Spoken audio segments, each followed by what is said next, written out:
Então, como eu havia falado para vocês, a gente vai, né, fazer mais uma abordagem aqui de dois temas que são importantes em relação ao Ministério Público, mas eu quero só resgatar e chamar a atenção de vocês para um detalhe que eu acho que todo mundo já deve ter percebido, né? A importância do Ministério Público dentro do arranjo institucional brasileiro, né? A importância, né, e o protagonismo do Ministério Público, considerando aí os ramos, né, que o Ministério Público possui, a atuação, né, as peculiaridades, e até a gente vê diariamente nos noticiários ações que são julgadas a partir da provocação do Ministério Público, e nesse sentido a gente consegue identificar, né, que dentro do arranjo institucional, seja aí na matéria penal, seja na matéria civil, na matéria de improbidade administrativa, ou numa matéria até prévia, né, do ponto de vista ali, antes de judicializar eventualmente uma demanda, o Ministério Público tem um certo protagonismo. Então, o que é importante aqui a gente perceber? Quando a gente olha o texto constitucional, a gente vai observar um rol de competências aqui que é robusta, né? É um rol que traz competências extremamente importantes e, diga-se de passagem, é um rol que não é um rol taxativo. Eu vou fazer a projeção para vocês aí, vocês vão observar e vão acompanhar comigo. Esse dispositivo aqui do texto constitucional, né, que está aparecendo para vocês aí na tela, que é o artigo 29 da nossa Constituição Federal aqui, ó, de 88, ela traz um rol de competências do Ministério Público que são desdobradas em várias legislações. Então, por exemplo, você vai encontrar competência do Ministério Público na Lei de Ação Civil Pública, na Lei de Improbidade Administrativa, até na Lei de Ação Popular, né? Por incrível que pareça, você pode falar, mas ação popular, eu já ouvi falar por aí, que é uma ação de titularidade do cidadão, é o cidadão quem pode propor. Exatamente. A legitimidade ativa é do cidadão, aquele que comprovadamente está em dia com as suas obrigações político-eleitorais, está no exercício dos seus direitos de cidadão ou de cidadã. Mas o Ministério Público ele tem uma atuação importante, né, de fiscalizar, de acompanhar, inclusive havendo a desistência, há uma previsão de que o Ministério Público ele pode até assumir a titularidade. Então você tem até o delineamento, ou, para ser mais preciso, o detalhamento de competências do Ministério Público nas leis, né, tanto na Lei Geral do Ministério Público da União, quanto na Lei Geral dos Ministérios Públicos e as leis específicas de cada estado tratando desse órgão Ministério Público. Então, esse rol aqui, a primeira questão que eu quero que vocês observem comigo, que não é um rol taxativo, né? Há quem resista até de dizer que isso é um rol exemplificativo, mas é natural que esse dispositivo aqui da Constituição, tá, ele não tem a capacidade de trazer todas as competências do Ministério Público, né? Seja através do seu procurador-geral, seja através dos diversos ramos do Ministério Público. Tá? Então, esse rol aqui, ó, ele é um rol exemplificativo. Tá? Deixa eu apagar aqui e escrever melhor para ficar mais legível e mais claro aí para vocês. Então, outras competências, tá? Prestem muita atenção nisso daqui. Outras competências podem estar previstas, né? Rol exemplificativo. Outras competências podem estar aí dispostas em leis que regulamentam a carreira do Ministério Público, tá certo? Então, notem, por exemplo, próximo semestre, vocês irão estudar controle de constitucionalidade. Há duas leis muito importantes, né? A Lei 9686 e Lei 9882, né? Que vai trabalhar o controle de constitucionalidade, vai ser uma lei que vocês irão explorar bastante no próximo semestre, e lá você vai ter competências do Procurador-Geral da República no controle de constitucionalidade, lá no Supremo Tribunal Federal. A Constituição, ela traz um panorama para a gente poder observar, mas reitero que outras legislações, elas podem estabelecer aí outras competências do Supremo Tribunal Federal. Estou contando isso porque há um certo tempo se discutiu se isso aqui era um rol exemplificativo, se isso aqui era um rol taxativo, mas naturalmente pela quantidade de leis existentes que acrescem competência para o Ministério Público, não tem como a gente falar que isso aqui é um rol taxativo. Então você vai também encontrar competência do Ministério Público no Código de Processo Penal, no Código de Processo Civil, Estatuto da Criança e do Adolescente, Estatuto do Idoso, e uma série de outras legislações, né, que não vão, que não vale a pena ficar falando de tudo, até porque o que é mais importante nesse aspecto constitucional aqui é a gente considerar, né, essas possibilidades, tá? Mas são competências extras importantes para a realização de atribuições previamente estabelecidas ou podem ser estranhas ao texto constitucional. Na verdade, Paulo, se você for observar, todas essas competências, elas, no final das contas, estão materializando esses exemplos que estão previstos na Constituição. E eu vou falar, você vai perceber isso, na medida em que eu for fazendo alguns comentários aqui sobre esses incisos, tá? Mas o raciocínio é mais ou menos por aí que você está propondo. Então vamos lá. Veja o que é que o inciso 1. O inciso 1 diz assim para a gente, né? São funções institucionais do Ministério Público. Vocês estão notando aí na tela. Promover privativamente a ação penal pública na forma da lei. Então veja que você vai ter lei aqui específica tratando como o Ministério Público vai atuar no exercício da titularidade da ação penal. Quais são essas leis aqui? Você pode encontrar isso no Código de Processo Penal, em alguma legislação extravagante que trata de um tipo penal, que cria um crime que permita ao Ministério Público atuar. Vejam vocês que a gente tem lá o Procurador-Geral da República, né, oferecendo denúncias contra autoridades públicas, enfim. Você tem aqui, na forma da lei, o exemplo ou o detalhamento de como o Ministério Público vai atuar. Vocês sabem aí, devem se recordar das aulas de Direito Penal 2, né? Aquela segunda parte ali geral, né? Até mais ou menos o artigo 120 do Código Penal que a gente estuda em Direito Penal 2, que tem um tópico ali que fala sobre ação penal, né? E divide. Olha, tem crimes que são cometidos que para o processo existir, o ofendido é quem tem que manifestar vontade, ou quem tem que oferecer a famosa queixa-crime. Mas tem outros crimes que são praticados que afrontam a toda a coletividade, e nesse sentido são os famosos crimes que são processados mediante ação penal pública, né? E essa ação penal pública aqui, ela se inicia a partir de uma denúncia que é oferecida pelo Ministério Público. Então a legislação penal, seja a concentrada, né, do Código Penal e no Código de Processo Penal, sejam aqui nas legislações específicas, você vai ver a atuação do próprio Ministério Público.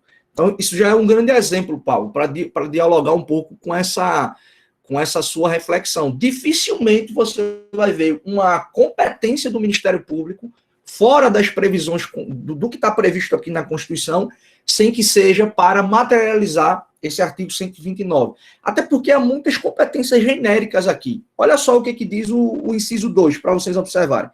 Uma das funções do Ministério Público: zelar pelo efetivo respeito aos poderes públicos e dos serviços de relevância pública, aos direitos assegurados nesta Constituição, promovendo as medidas necessárias. Quais são essas medidas necessárias? Lá o Ministério Público propõe uma ação de improbidade administrativa contra um agente que não prestou as contas no prazo regulamentar. O Ministério Público chamar alguém para tentar conversar sobre um problema que eventualmente esteja existindo em relação a uma denúncia de uma afronta aos princípios da administração pública, né? Eu não lembro de ter comentado isso aqui com vocês, mas teve uma atuação recentemente que foi bem importante do Ministério Público do Estado de Pernambuco, que foi em relação às celebrações de TACs, né? O famoso termo de ajustamento de conduta. É um acordo, em outras palavras, né, que é celebrado entre o Ministério Público e o agente público ou a administração pública específica para cumprir e para se adequar a determinadas legislações sem que haja necessidade do Ministério Público judicializar, processar alguém. O Ministério Público faz o quê? Vem cá, cidadão, vamos conversar aqui, né? Assine esse termo de ajustamento de conduta para você poder, né, cumprir, se adequar a essa legislação, né, e sem que eu precise lhe processar. Esse caso aqui foi em alguns municípios da região metropolitana do Recife, que ainda não tinham organizado as suas respectivas procuradorias municipais. É um mandamento constitucional, né, que a advocacia pública defenda os interesses ali do respectivo ente da federação, e na ausência do corpo de procuradores aprovados em concurso público, o que estava acontecendo nos municípios que não tinham procuradoria? Escritórios de advocacia que estavam representando em juízo aquele respectivo ente, né? Então, você tem aqui uma violação a uma série de princípios constitucionais que o Ministério Público saiu fazendo. Saiu chamando, vem cá, prefeito, vamos conversar aqui, termozinho aqui de ajustamento de conduta para você assinar, né? Se comprometa a fazer num período de tempo X ou Y a realizar um concurso público aqui no seu município, porque senão eu vou lhe processar por improbidade administrativa, por violação aos princípios da administração pública. Então, notem que essa função aqui do Ministério Público, né, desse inciso 2, está muito ancorada no caráter difuso da atuação do Ministério Público. Né? Tudo aquilo que for necessário empregar para preservar a moralidade administrativa, para preservar a ordem jurídica, né, dentre outros aspectos, o Ministério Público tem instrumentos constitucionais e legais para isso. Olhem aqui o que diz o inciso 3. Né? O Ministério Público pode promover o inquérito civil e a ação civil pública para a proteção do patrimônio público e social, do meio ambiente e de outros interesses, olha só, de outros interesses difusos e coletivos. Quando a Constituição diz isso, ela, na verdade, está fazendo isso aqui. Ó. Ela está abrindo as hipóteses ou as possibilidades para a atuação do Ministério Público. Porque quando você diz assim, e de outros interesses difusos e coletivos, o que é que você vai notar? O Ministério Público vai atuar para defender o meio ambiente. O Ministério Público vai atuar para defender os interesses da pessoa com deficiência, não é? Para defender os direitos dos povos originários, de quilombolas, para defender os interesses de idosos. Né? Então, esse dispositivo aqui, que é replicado, inclusive, em outras legislações, inclusive na lei aqui de ação civil pública, né, na ACP, ela vai exatamente falar isso. Ela vai dizer, olha, o Ministério Público pode defender o meio ambiente, a moralidade administrativa, o patrimônio público, e etc. Mas também, para a defesa de outros interesses difusos e coletivos, o Ministério Público vai poder atuar também. Então, se você percebe, no final das contas, o leque de atuações aqui do Ministério Público é um leque muito grande. Né? Você vê o tempo todo. Acontece algum problema no respectivo concurso público, a gente vai para onde? A pessoa fala logo, não, denuncia no Ministério Público. O Ministério Público muitas vezes promove uma ação para suspender um concurso público, porque o edital está estranho, está prevendo ali algum tipo de requisito que não está previsto na lei que regulamenta o cargo. Então, parece estranho, né, sem que você leia esse artigo 129 da Constituição, você ouviu o tempo todo, o Ministério Público fez isso, o Ministério Público fez aquilo, o Ministério Público fez aquilo outro. Que tanto de competências são essas que o Ministério Público possui? É exatamente por conta do protagonismo, da posição institucional que o Ministério Público possui. O CPC anterior, 73, ele dizia que o Ministério Público era fiscal da lei. Se você nota o CPC atual, né, o pessoal até está criticando, não precisa falar mais CPC de 2015, novo CPC de 2015, fala só CPC, né, já está aí há 5 anos vigente, mas o CPC, ele fala que o Ministério Público ele é fiscal da ordem jurídica. Então o Ministério Público aqui ele tem essa capacidade de, em atuações específicas, de tentar fazer valer a Constituição, de tentar fazer valer a lei, em tentar fazer valer, inclusive, os princípios, né, que norteiam aí, por exemplo, a administração pública. Esse é um detalhezinho interessante. Esse inquérito civil aqui, ação civil, envolve exatamente matérias de natureza civil, né, matérias ali relacionadas à proteção do meio ambiente, à proteção da administração pública, porque tem um instituto que é muito importante, tá, um instituto que é muito importante para o Ministério Público, que é esse aqui, que eu vou colocar a sigla dele para vocês observarem, tá? É o PIC, é PIC aqui. O que é o PIC, tá, pessoal? É o procedimento investigatório criminal. O que é esse PIC aqui? É literalmente a competência que o Ministério Público possui para investigar matérias criminais, para investigar eventuais crimes que tenham ocorrido. Então, quem investiga não é apenas a polícia, embora a polícia tenha a maior parte, ou conduza a maior parte das investigações que a gente tem no Brasil. Mas o inquérito policial, a investigação promovida pela polícia, não é o único meio de investigação. A gente está vendo, inclusive, aí a CPI atuando, né? A CPI é um modo de investigar. É por isso que os autores de processo penal, pelo menos os mais recentes, posso citar aqui Norberto Avena, Nestor Távora, ou Renato Brasileiro, que é o que eu gosto mais de processo penal, se você for olhar o capítulo, né, e comparar com livros mais antigos, os capítulos atuais dessa parte de investigação geralmente vem assim, ó, da investigação preliminar. Não vem mais do inquérito policial. Por quê? Porque o inquérito policial, ou seja, aquele conduzido pelo delegado de polícia, é um modo de investigação preliminar, mas não é o único modo. Por quê?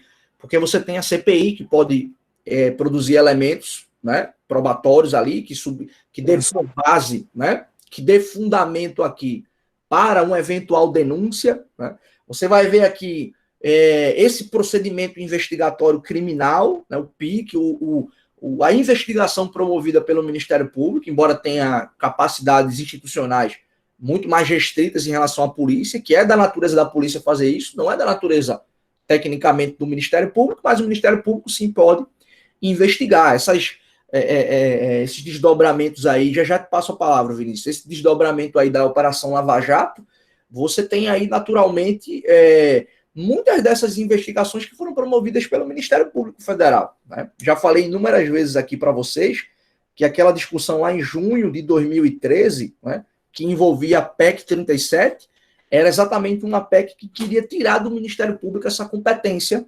para investigação. E aí você pode estar se perguntando, Helder, eu já me antecipei aqui, inclusive, e fiz a leitura desse dispositivo, né? Fiz a leitura desse dispositivo. E aí, o que basicamente a gente nota? Não tem expressamente um dispositivo aqui da Constituição que atribua essa competência de investigação criminal do Ministério Público. Né? Só que há muitos anos, mas muitos anos, inclusive, até em julgados mais específicos, antes da Constituição de 88, nessa discussão aqui sobre o Ministério Público poder ou não investigar, já existiam aqui posicionamentos da corte aplicando uma teoria que tem uma origem americana, né? Que é a famosa teoria dos poderes implícitos. O que é essa teoria dos poderes implícitos aqui?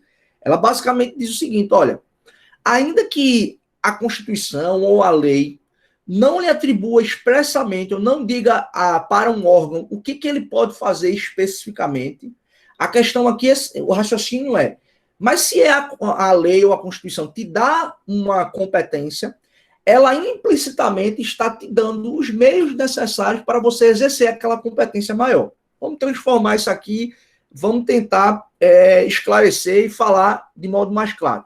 Se a Constituição diz que o Ministério Público aqui, por exemplo, né, ele é titular da ação penal, ele pode processar alguém em razão de um crime que é processado mediante ação penal pública, implicitamente, o que é que a Constituição está fazendo aqui? Pela teoria dos poderes implícitos, estaria atribuindo ao Ministério Público os meios necessários para que ele consiga processar alguém, para que ele consiga denunciar alguém. E dentro dessa ideia aqui estaria a própria capacidade de investigação.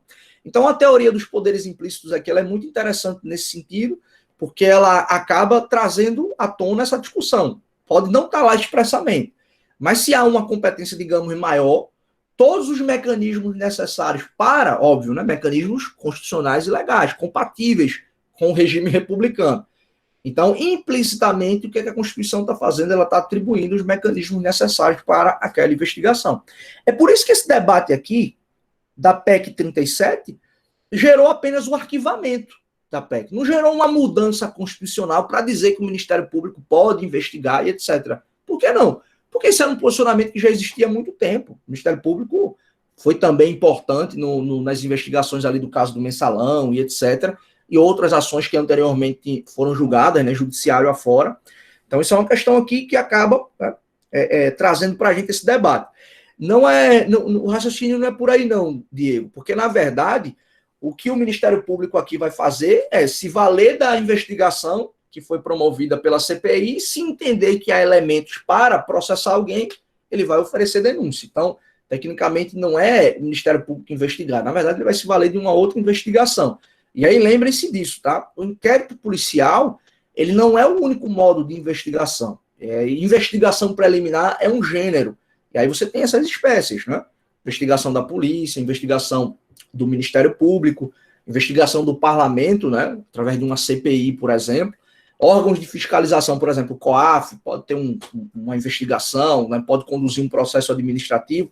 A administração pública, por exemplo, amanhã ou depois, os servidores e as servidoras aqui vão ingressar nos quadros da administração pública e, se porventura praticarem uma infração disciplinar, é possível que sofram um PAD e tenha produção de elementos probatórios ali naquele processo administrativo disciplinar. Então, a gente tem uma tendência quase que natural a dizer que o único modo de investigação é aquele conduzido pela polícia, mas não é. Se a gente for até trazer só uma peculiaridade, né, até porque não é o objeto, mas se eu fosse apresentar mais um elemento aqui para vocês, vejam a realidade dos militares, tanto dos estados quanto das Forças Armadas. Existem inquéritos policiais militares também, o famoso IPM, né? Então, geralmente esse IPM ele é precedido de uma sindicância, que é uma averiguação preliminar de uma suposta infração ou de um crime, né, praticado por um militar, e aí depois aquilo tem uma autorização interna para que um oficial geralmente conduza aquele inquérito policial militar. Então, olha aqui a diferença, né? No meio civil, quem conduz o inquérito é um delegado de polícia. No meio militar, geralmente quem conduz um IPM é exatamente um oficial das Forças Armadas, do Exército, da Marinha, da Aeronáutica, ou da Polícia Militar, ou do Corpo de Bombeiros Militar. Então, isso aqui é para que vocês notem que a ideia de investigação ela é muito mais ampla do que simplesmente aquela atuação da polícia, tá? Vinícius, você quer falar alguma coisa? Não, professor, o raciocínio já chegou já, tá de boa. Valeu. Olha, se a gente avança aqui também, tá, pessoal? Você vai ver aqui no inciso 4, que é a previsão de como o Ministério Público também vai atuar junto ao Supremo, por exemplo. Olha aqui, ó. Promover a ação de inconstitucionalidade ou a representação para fins de intervenção da União nos estados e dos casos previstos na Constituição. Então, a intervenção federal, né, aquela medida drástica que a gente viu recentemente acontecendo no Brasil em 2018, ela é uma decisão em que tem algumas hipóteses, não é? Que são hipóteses eminentemente políticas. O presidente olha a situação e analisa se é o caso ou não de decretar aquela intervenção, mas há situações em que o próprio Ministério Público provoca o Poder Judiciário, no caso o Supremo, né? Falando de intervenção federal aqui, vocês viram isso no semestre passado, e aí o Ministério Público, mediante essa provocação, né? Ou, aliás, o Supremo, mediante a provocação do Ministério Público, pode ali determinar, né? Requerer que o presidente decrete aquela intervenção federal. E também promover as ações de inconstitucionalidade. No âmbito dos estados, o Procurador-Geral de Justiça é muito importante nesse sentido, que pode provocar a atuação do Tribunal de Justiça, fazendo controle de constitucionalidade de natureza estadual. Então, notem aí que a gente tem previsões constitucionais, ó, que eu já tinha falado para vocês, dos povos indígenas, né? Atuação do Ministério Público. Quem tem uma atuação muito forte na defesa dos direitos dos povos indígenas é o Ministério Público Federal. Se vocês entrarem no site do Ministério Público Federal, provavelmente tem aí recomendações ou links para ações que foram propostas aí pelo Ministério Público, né? Agora, no contexto da Covid, tem algumas ações e algumas recomendações que foram propostas pelo MPF quanto a cuidados e medidas que deveriam ser tomadas para que não houvesse contaminações de indígenas em determinadas aldeias em que o poder público estava ali atuando, enfim. É uma atuação igualmente importante, tá? Essa questão aqui de procedimentos administrativos, a gente já ilustrou. Tem uma que é muito importante, tá? Tem uma que é muito importante. Esse inciso 7 aqui fala de uma atuação do Ministério Público, né, no controle externo da atividade policial. Eu quero que vocês aqui mentalizem essa expressão, tá? Então, olha aí, ó. Controle, tá? Controle aqui, ó, externo da atividade policial. Então, a polícia integra o poder executivo do Estado ou da União, mas ela se submete a esse controle externo do Ministério Público. Aí você pode estar se perguntando, Helder, como é que funciona esse controle externo? O que é isso aqui?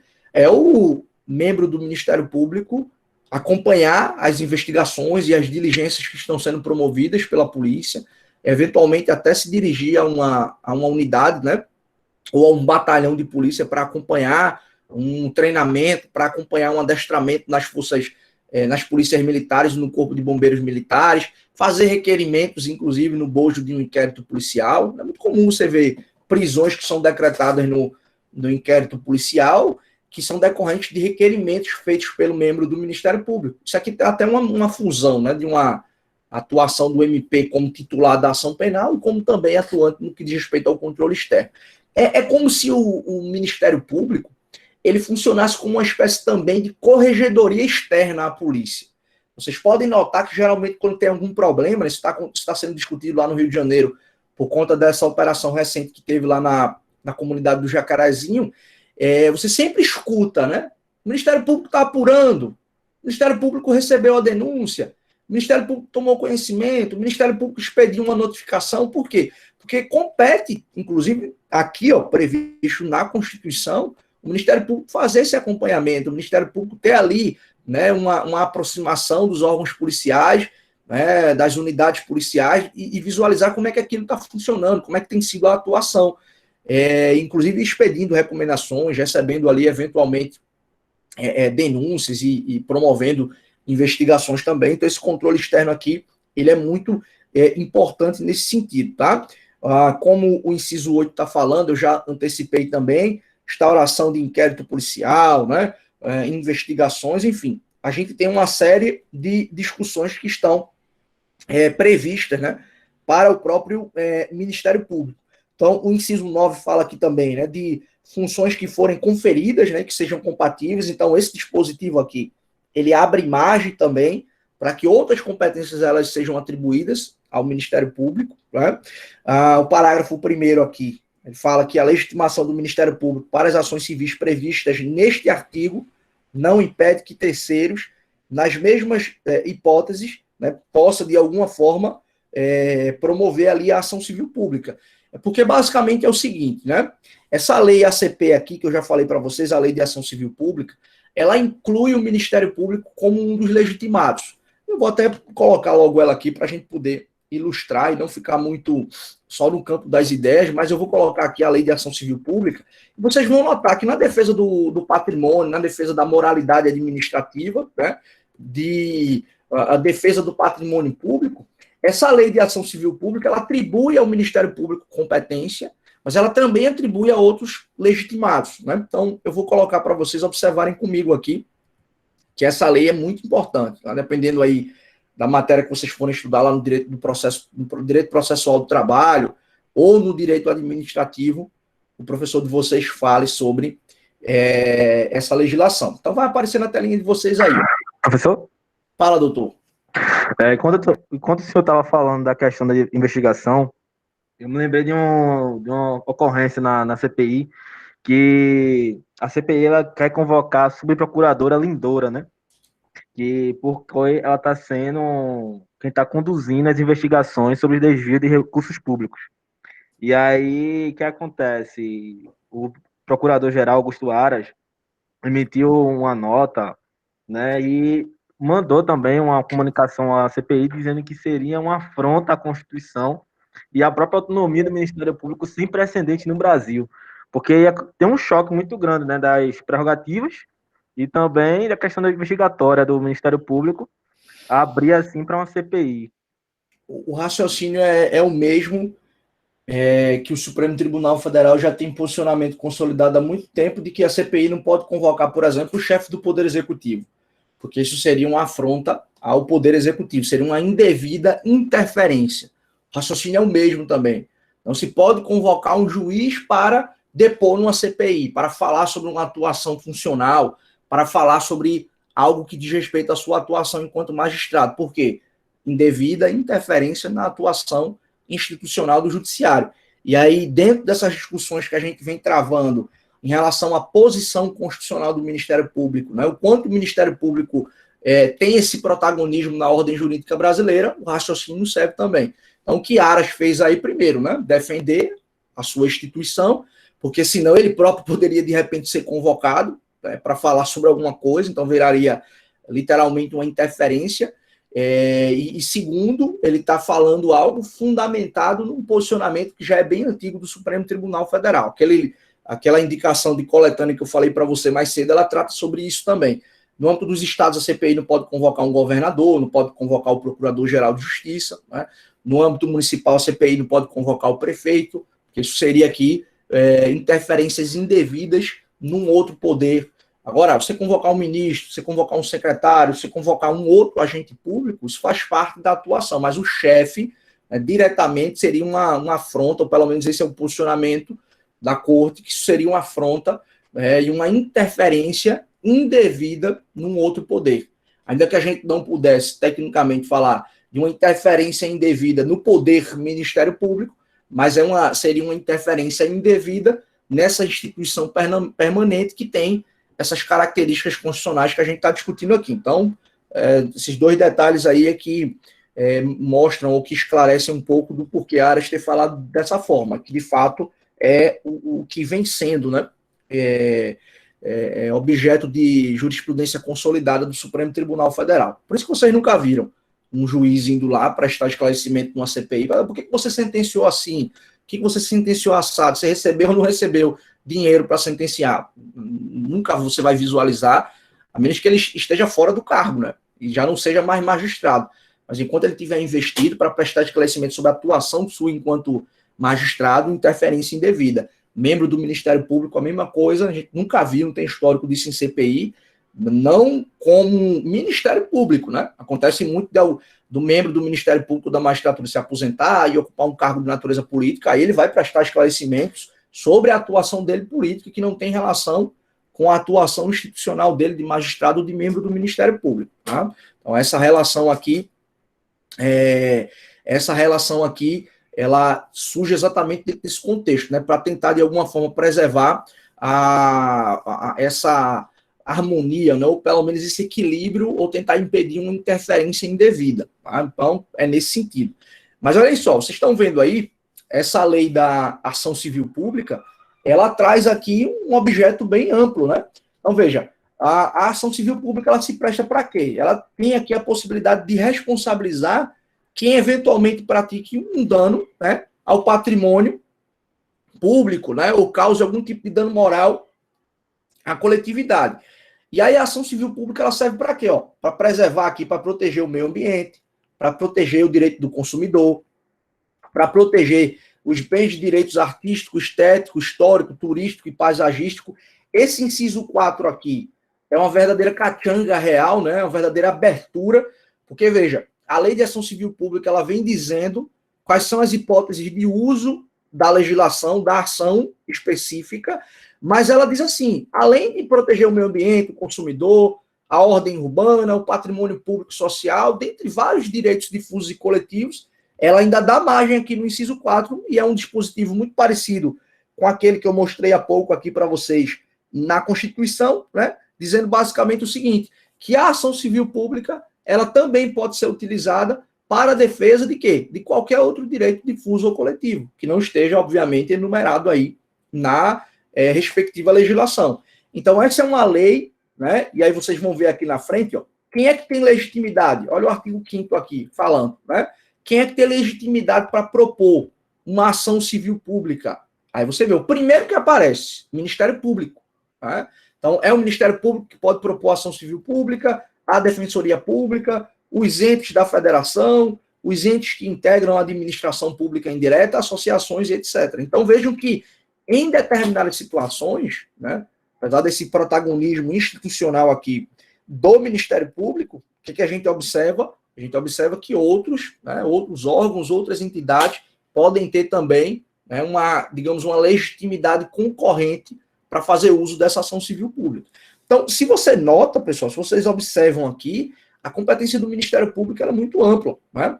E eu só estou dando esse panorama constitucional, por quê? Porque quando vocês forem estudar processo do trabalho, quando vocês forem estudar processo penal, quando vocês forem estudar direito administrativo, vocês vão notar aqui a atuação e a participação do Ministério Público. Lá na frente, se forem pagar disciplinas eletivas que a gente tem aqui na instituição, vez ou outra, são disciplinas que são ofertadas, Estatuto da Criança e do Adolescente, você vai ver a atuação do Ministério Público. Estatuto do Idoso, você vai ver a atuação do Ministério Público no assunto. Não é?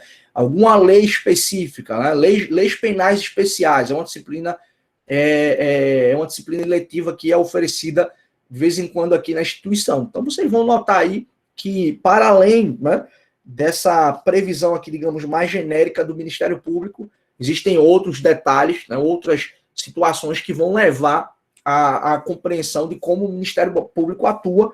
E isso aqui, pessoal, esse artigo 129, ele só reforça o protagonismo do Ministério Público, tá? O quanto ele é importante e o quanto ele atua, né, no sentido aqui de trazer uma proteção, ó, e de ser fiscal, né, conforme o próprio CPC usa essa expressão, né, fiscal aqui, ó, da ordem jurídica.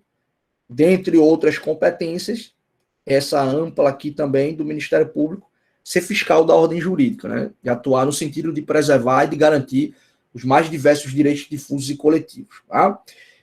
Tranquilo aí? Então, essa é um rol aqui de competências que a Constituição estabelece para o Ministério Público. Olhem só, a gente tem um outro ponto que ainda é importante, tá? Que vai aparecer na telinha de vocês aí, que é esse órgão, muito conhecido, tem sido noticiado em várias oportunidades a sua atuação, que é o que está previsto lá no artigo 130A do texto constitucional, que é exatamente, ó, o Conselho Nacional do Ministério Público. Tá? Deixa eu só explicar para vocês aqui o contexto. Esse Conselho Nacional do Ministério Público aqui, ele foi criado com a famosa emenda 45 de 2004. Tá? Essa emenda, ela foi uma emenda muito importante porque ela promoveu alterações significativas nas competências e na atuação do Poder Judiciário no Brasil. Não à toa, essa emenda 45, ela é chamada de emenda que promoveu a emenda da reforma do Judiciário.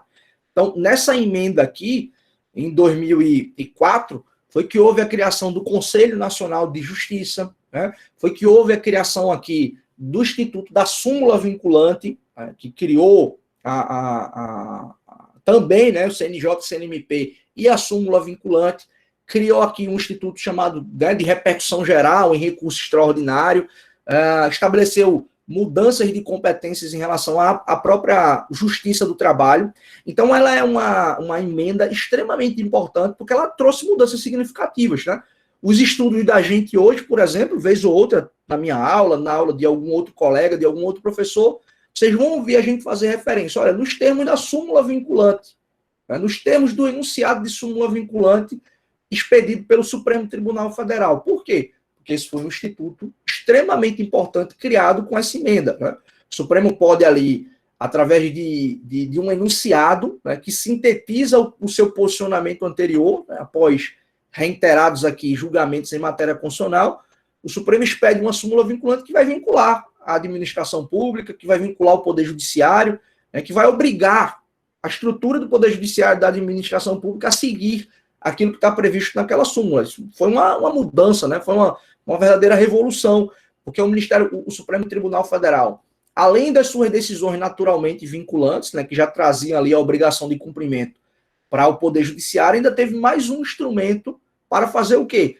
Para, de alguma forma, né, impor, né, e fazer sentir na estrutura do Poder Judiciário as suas decisões. É nesse fenômeno, inclusive, vocês devem se recordar que eu falei sobre isso lá, quando a gente estudou Direito Constitucional 1, que é nesse fenômeno aí que Oscar Vilhena vai desenvolver aquele conceito de supremocracia, né? Porque a súmula vinculante está dentro desse contexto também, de um instrumento que reforça o poderio do Supremo Tribunal Federal.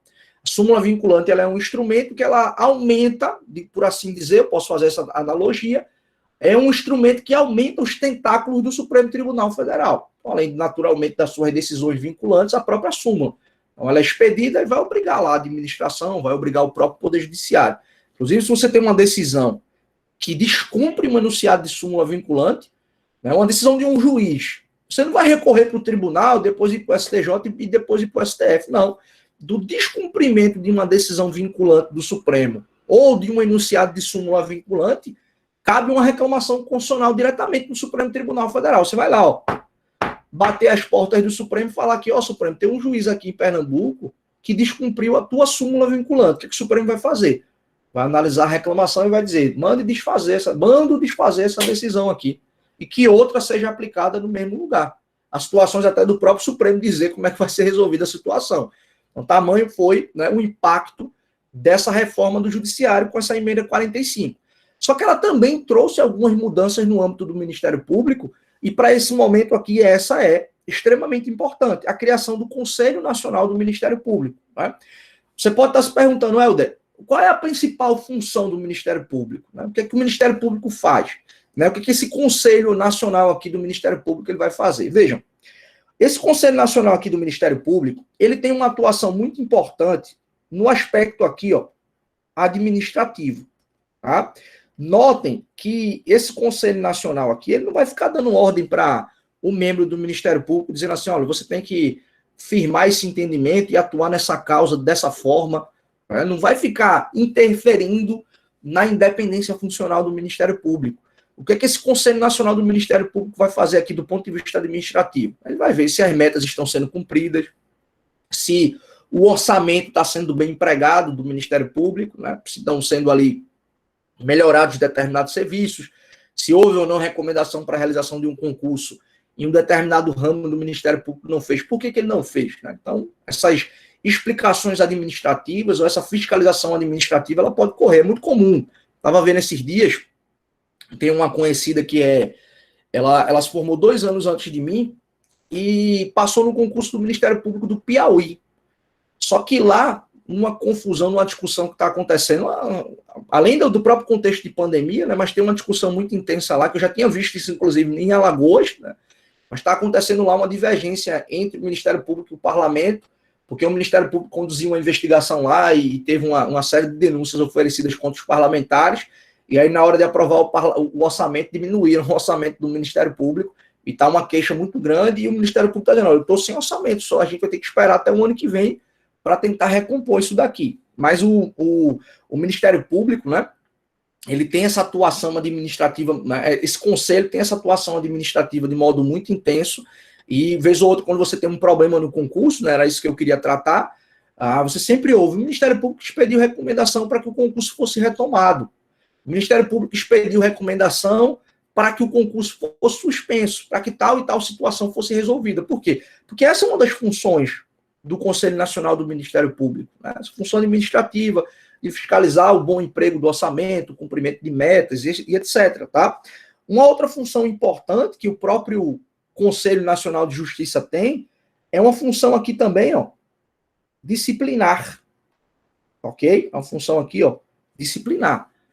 Já contei até na aula passada, quando a gente foi discutir rapidamente algumas vedações, né, para os membros do Ministério Público, como, por exemplo, aquela de desenvolvimento de atividade político-partidária. Eu contei para vocês o caso do Deltan Delagnol, que havia sido denunciado por supostamente estar praticando atividade político-partidária em razão de algumas opiniões nas redes sociais, uma crítica a Renan Calheiros, enfim, na época ali da eleição da mesa diretora da Câmara e do Senado no início de 2019, que inclusive até hoje tem repercussões, né? Não sei se vocês viram aí nos noticiários, o Rodrigo Maia se desfiliou do DEM, né? Apresentou uma carta lá ao TSE, dizendo que estava se desfiliando do DEM, e essa é uma rusga que já existe desde a eleição de 2019, porque ele queria que o partido defendesse que ele podia ser reeleito. Ele já estava há muito tempo, fruto de muitas e muitas hermenêuticas, né? Interpretações aí para a permissão da sua sucessiva reeleição, e ainda queria que pudesse ser reeleito novamente, né? Isso aí, de fato, só tinha uma decisão que o Supremo poderia tomar naquele contexto, que ela dizia que não poderia a eleição acontecer. Mas, enfim, o que a gente nota, né? Aliás, esse ano, né? Não em 2019, mas esse ano. Então, houve aí já essa rusga, né? Porque o DEM não apoiou e aí ele saiu. Então, esse detalhezinho aqui, né? Do Deltan Delagnol, ele foi denunciado e tem um processo disciplinar contra ele lá no Ministério Público, no Conselho Nacional do Ministério Público. Então, esse Conselho Nacional ele tem essa atuação também de uma espécie de corregedoria nacional, porque o membro do Ministério Público, né, isso foi até uma discussão no âmbito do CNJ, né, que deu margem para uma fala histórica de Gilmar Mendes, tem esse julgamento no YouTube, porque na época, vocês devem lembrar disso do semestre passado, né, estudaram isso no CNJ, quando o CNJ foi criado, se discutiu, né? Tá, o CNJ tem também essa função disciplinar aqui, o CNMP também tem essa função disciplinar, mas cada tribunal, né, tem a sua respectiva corregedoria. E aí ficou aquele impasse. Quando é que o CNJ vai poder atuar? Né? Imagine que já existe um processo contra um magistrado lá na corregedoria, aqui na corregedoria do Tribunal de Justiça do Estado de Pernambuco. O CNJ vai poder atuar também? Então, havia aqui uma discussão se essa atuação do CNJ ela era concorrente ou ela era subsidiária. Porque se a competência fosse subsidiária, no final das contas a gente estaria dizendo o seguinte: o CNJ só atua se a corregedoria não atuar. Mas se for uma atuação concorrente, pouco importa. Se há um processo interno lá naquela corregedoria, o CNJ deve atuar também. E aí tem uma frase célebre de Gilmar Mendes que ele diz: até as pedras sabem que as corregedorias não dão conta de julgar os seus pares. Em outras palavras, o que é que ele diz? Que as corregedorias são corporativistas e nunca punem os magistrados.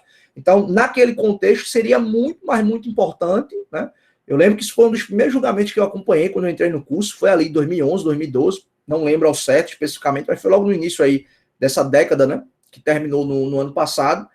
E aí o Supremo chegou a esse entendimento. A atuação ela é concorrente, pouco importa em qual estágio esteja o processo disciplinar contra um membro da magistratura lá na respectiva corregedoria. O CNJ também tem competência. E aí esse entendimento vale aqui também para o Conselho Nacional do Ministério Público. Pouco importa o estágio em que esteja lá, não é, o processo administrativo contra, eventualmente, um membro do Ministério Público.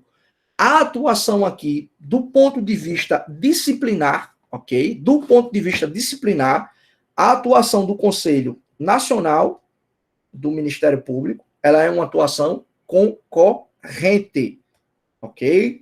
Não é uma atuação subsidiária, ela é uma atuação concorrente aqui, e ela pode naturalmente atuar em conjunto, promover uma investigação, abrir um processo contra o membro do Ministério Público, independentemente de como esteja isso no âmbito lá do respectivo ramo.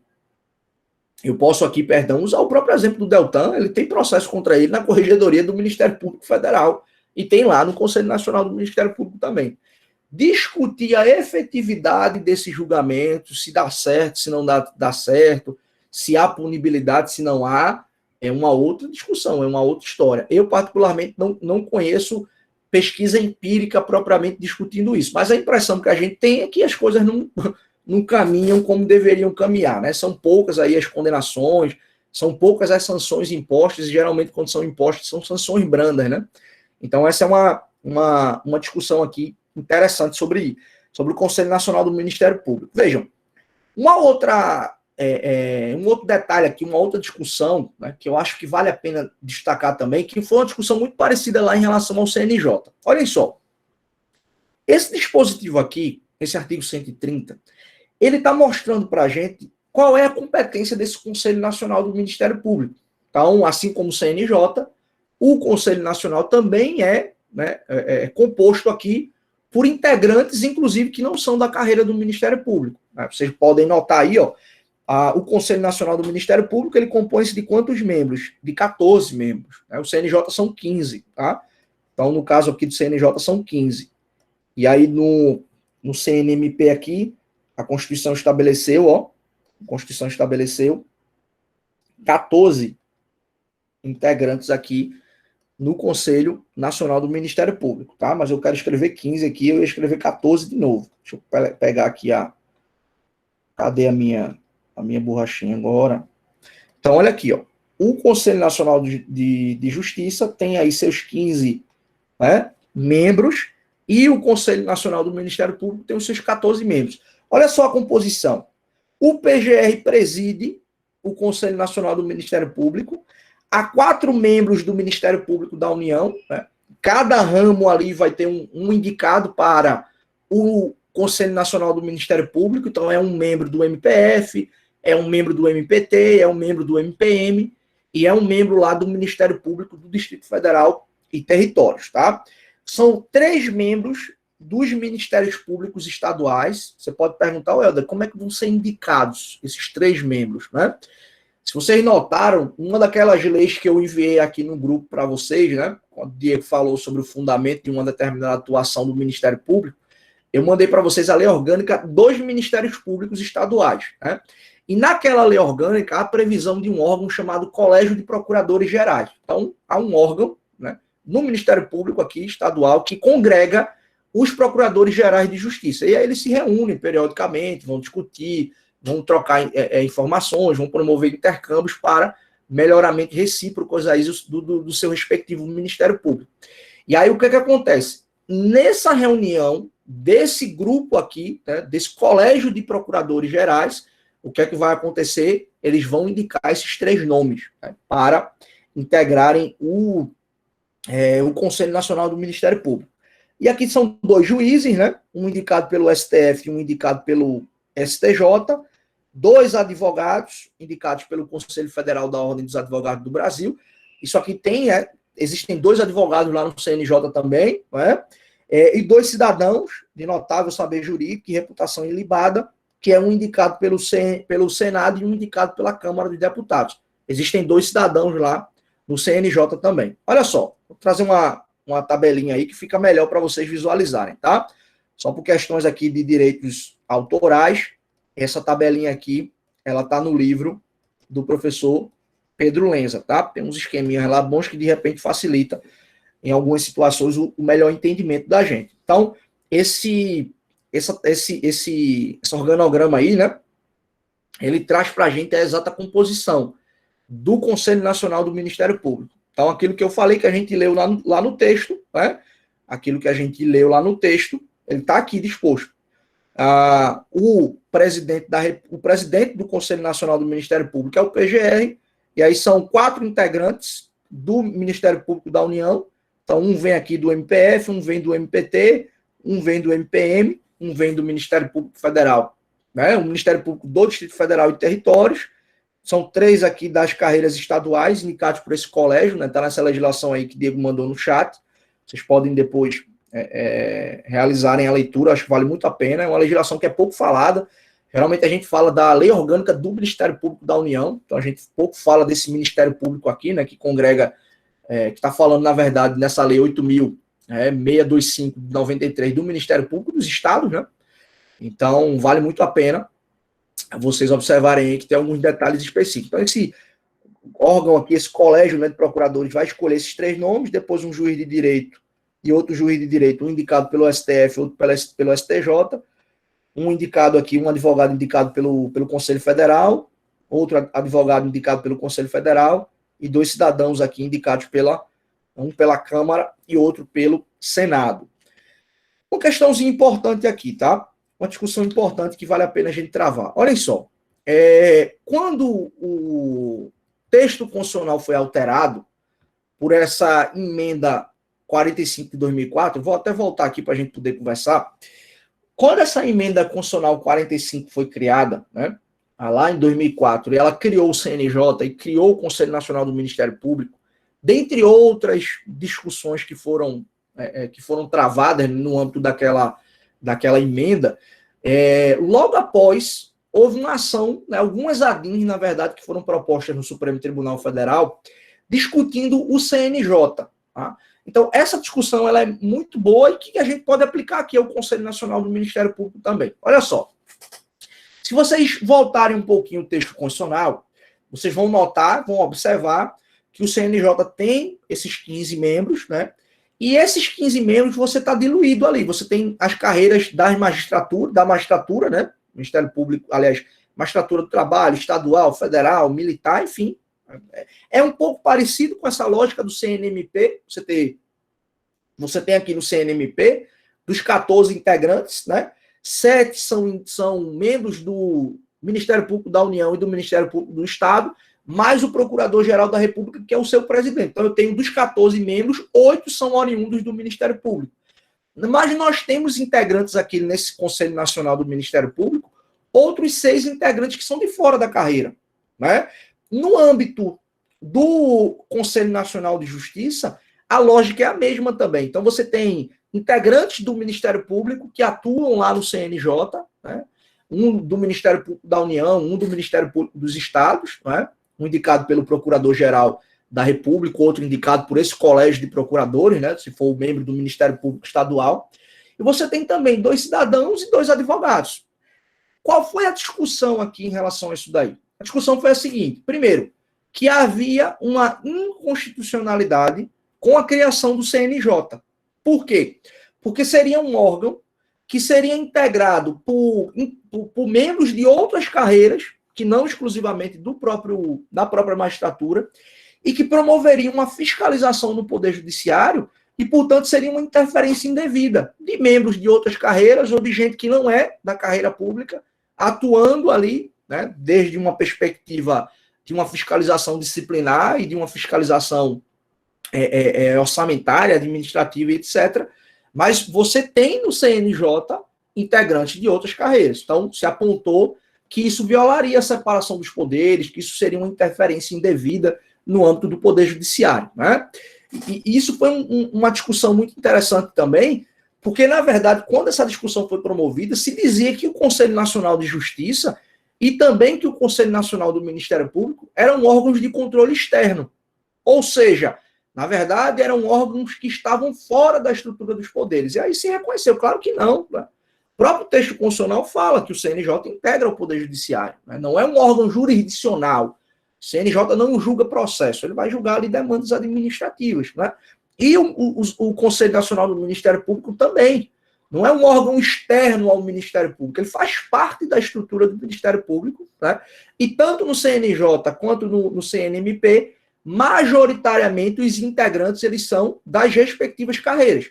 A maior parte dos integrantes do CNJ são da magistratura e, portanto, né, vão atuar ali no seu respectivo poder, no caso o Poder Judiciário, e no caso do Conselho Nacional do Ministério Público, a maior parte dos integrantes também integra ou integram as diversas carreiras, os diversos ramos do Ministério Público. Então você não pode dizer aqui que é uma interferência indevida quando você tem um órgão que majoritariamente é integrado por integrantes daquela respectiva carreira. É composta, né? Para não ficar redundante aqui a expressão, mas ela é composta por integrantes que são, em sua maioria, daquela respectiva carreira. E até eu lembro que, dependendo do autor que você for ler, ele pode até fazer uma referência a um outro argumento, né? Você não pode dizer que uma atuação de alguém de fora da respectiva carreira promove uma interferência indevida. Porque se você for olhar para o quinto constitucional, querendo ou não, você está tendo alguém da estrutura do Poder Judiciário que não fez um concurso para juiz, que não tem tecnicamente uma carreira anterior de magistratura, se tornar o quê? Se tornar membro da magistratura, se tornar desembargador, né? Seja ele oriundo da advocacia, seja ele oriundo do Ministério Público. Talvez esse argumento fique até um pouco mais forte se você olha para os tribunais superiores. Olhe para o Supremo Tribunal Federal, você conta nos dedos da atual composição quem é magistrado de carreira. Eu iria forçar muito aqui a minha cabeça para tentar lembrar quem dessa atual composição é oriundo da carreira. Por quê? Barroso, advogado e procurador do Estado do Rio de Janeiro. Né? Fachin também, procurador lá do Estado do Paraná. Né? Marco Aurélio, anteriormente, era integrante do Ministério Público. Carmen Lúcia também. Então, assim, você vai contar nos dedos, daí tem Fux, que é um exemplo, daqueles que vêm da magistratura como aquele que integrava anteriormente a carreira. E quando você se torna ministro do Supremo, você passa a integrar o órgão mais importante, o órgão de cúpula do Poder Judiciário. Então, se a gente fosse trazer essa crítica, tecnicamente seria um pouco equivocado, porque você tem essa, digamos, essa oxigenação de integrantes de outras carreiras que acabam compondo os quadros do Poder Judiciário. Então, isso é uma tentativa de oxigenação, de trazer um órgão mais plural possível, né? Tanto no CNJ quanto no Conselho Nacional do Ministério Público. Vou reiterar aqui para vocês, né?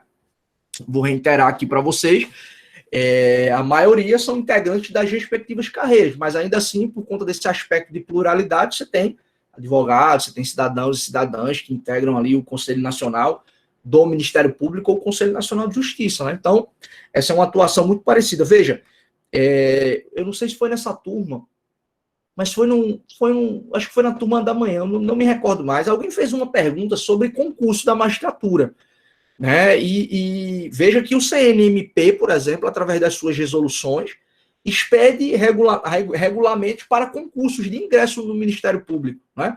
Por exemplo, vocês devem se recordar que tanto para ser magistrado quanto para ser membro do Ministério Público, você tem que ter 3 anos de atividade jurídica. Então, você se submete a um concurso de provas e títulos, né, com a participação da OAB, inclusive, nesse concurso público. Então, como é que você comprova esse tempo de atividade jurídica? Como você comprova o tempo de atividade jurídica? Lá no concurso da magistratura tem uma resolução do CNJ falando como. Qual é o modo que eu vou comprovar que eu tenho 3 anos de atividade jurídica para tomar posse no cargo de promotor do Ministério Público, de promotora do Ministério Público da Paraíba. Você tem uma resolução do Conselho Nacional do Ministério Público que diz, que inclusive, diga-se, até vale a pena ressaltar, os requisitos para comprovar a atividade jurídica na carreira do Ministério Público, elas são mais flexíveis. Por exemplo, no âmbito do CNJ, você não comprova, não tem como você comprovar tempo de atividade jurídica por curso de pós-graduação, por mestrado, por doutorado, por especialização. Né? No Ministério Público, não. Se você tem doutorado, conta como os 3 anos de atividade jurídica. Se você só tem mestrado, conta como 2 anos. Se você tem especialização, conta como 1 ano. Né? Então, basicamente, aqui, cada conselho, do ponto de vista administrativo, ele tem a autonomia para expedir as normativas e regulamentações e estabelecer determinadas diretrizes, né? Vez ou outra, se você abrir agora o site do CNJ, né, ou se você abrir no Ministério Público, Diego, na magistratura, não. Se você abrir o site do CNJ, ou se você abrir o site do Ministério Público, aí, do Conselho Nacional do Ministério Público, você vai observar uma série de resolução do CNJ, resolução do CNMP, esses horários reduzidos de funcionamento de tribunais, né? Por conta da pandemia, é tudo resolução do CNJ, dizendo qual é o horário de funcionamento, quais situações incorreriam em urgência para que houvesse um atendimento, né, de repente presencial ou atendimento online, como os tribunais deveriam se organizar para que pudessem promover de alguma forma, né, atendimento aos aos advogados, às partes do processo.